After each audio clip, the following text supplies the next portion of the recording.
altimeter. Charlie Fox Peter Baker Dog.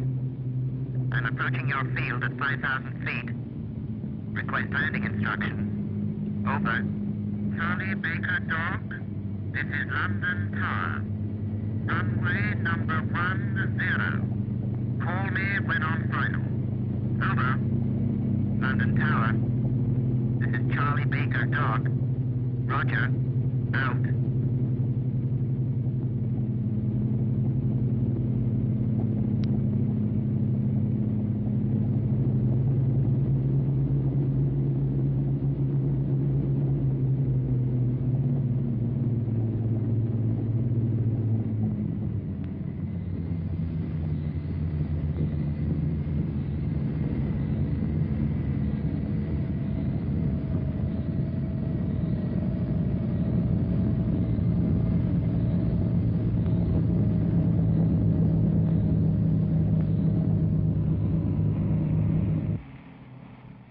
Aircraft coming in from all quarters of the sky, sometimes one every 2 minutes, laden with men and cargoes of all nations, make this new port of London one of the junctions of the world.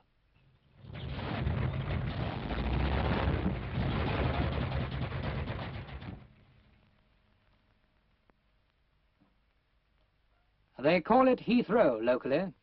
A few years back it was 7 square miles of quiet Middlesex countryside.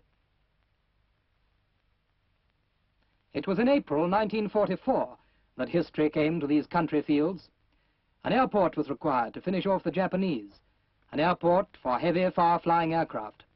An immediate need with an eye to the peaceful future. That was the beginning.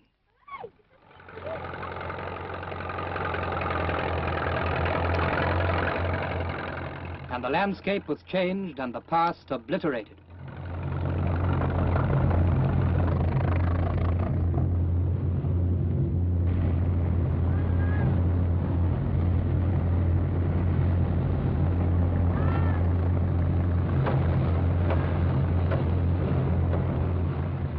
Then, from the huge cement mills, oceans of concrete like heavy lava poured forth to form the solid runways.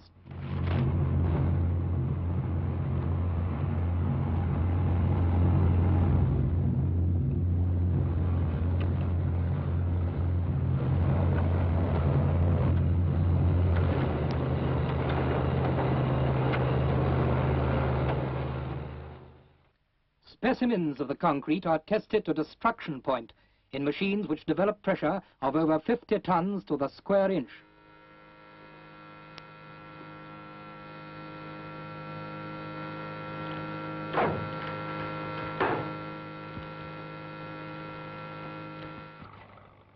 Now, as the runways stretch forth under the hands of the concreting gangs, the bulldozers, scrapers and grabs run out before them, preparing more ground and digging trenches for the complicated system of drains and cables that lie below the concrete.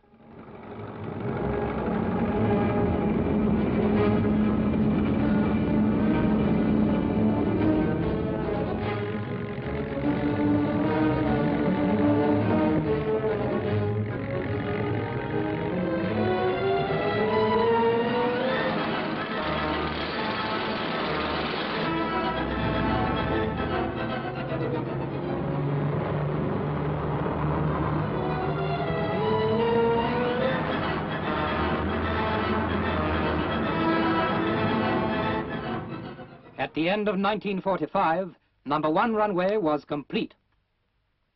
On this first day of the new year, this proving flight starts off from Heathrow, which will be the future civil airport of London. And it takes off from the finest runway in the world.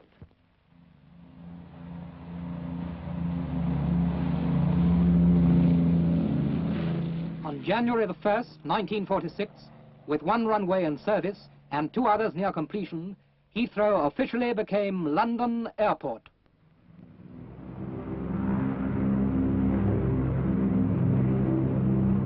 Thus, in under 2 years, British engineers had built and were operating one of the largest civil aerodromes in the world. But those were still pioneer days, and it was a time of flux and improvisation. Marquees, caravans and RAF huts were the airline offices, custom sheds and passenger lounges in those days. It was like a circus, but it was also history in the making.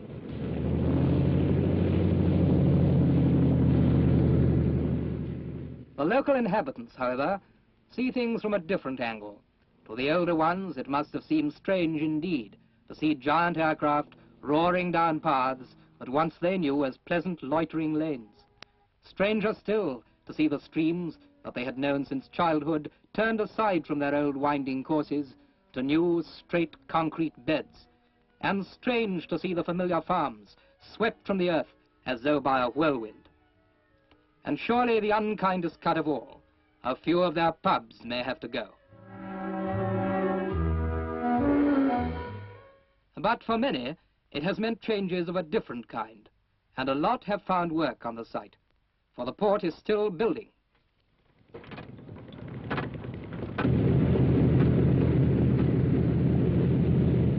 Each time a pilot comes in from the other side of the world, he sees new changes. From this busy frontage of control towers, offices and hangars are drawn all the skeins of the web of the world's airways. This port has been founded. It has come to stay. Already it provides every scientific facility and every type of information necessary for the safe navigation of the air.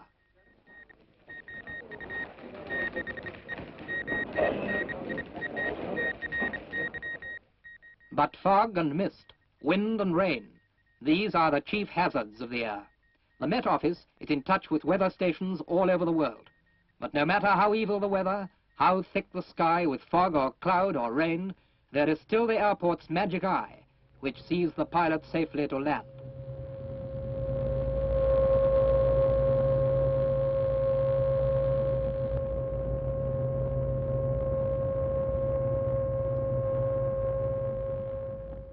Black and blind as it may be above, safely, surely, they lead him down to the runway.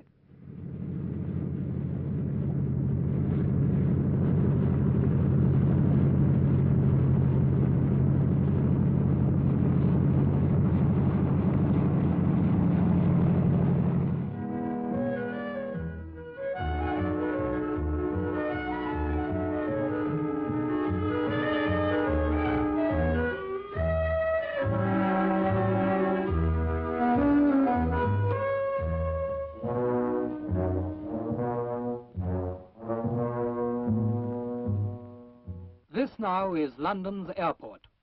Out of the sky and into the sky, day and night the travellers come and go. Last year it was 400,000.